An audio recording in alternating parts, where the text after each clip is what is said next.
चोरा कोईला चालाण संप्रति एक सामाजिक व्याधि परी चारिआडे व्यापी सारी चलंता रेलरू कोईला काढ़ा बस्तार पैकिंग करी साइकेल एवं बाइक जोगे अन्यत्र महजूद करने पिकअप भ्यान हो अथवा बड़ गाड़ी में अन्यत्र चालाण करने आदि संगठित अपराध चली रोकने नूतन भाव योगदान कर एसपी तरफ जोरदार प्रयास आरंभ होईछि।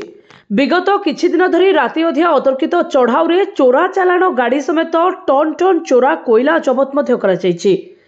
तेबे यार मूल प्रसंग चलंता रेलरू कोईला काढ़ा चोर माने जीवन को बाजी लगई हाई वोल्टेज विद्युत खुंटरे हुको सेटिंग करी रखुछंती एवं रेल इंजिन पास कला परे हुको को खसाई देउछंती जहा फल रे टन टन कोईला तळे पडुछि। एही हुको उपरे लोलुप दृष्टि रखिछि पुलिस। चेर छड़ा अभियान अर्थात रेल धारणर हुकगुड़ी को हटेले एप्रति अपराध निश्चय भाव कमियो बोली आशा बांधी पुलिस।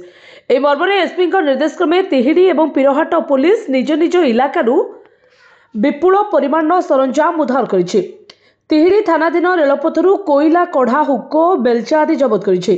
सेपरि पीरहाट थाना पक्षरु सरंजाम जबत करा जायछि। तिहिड़ीरु संजय दास रिपोर्ट, जय न्यूज।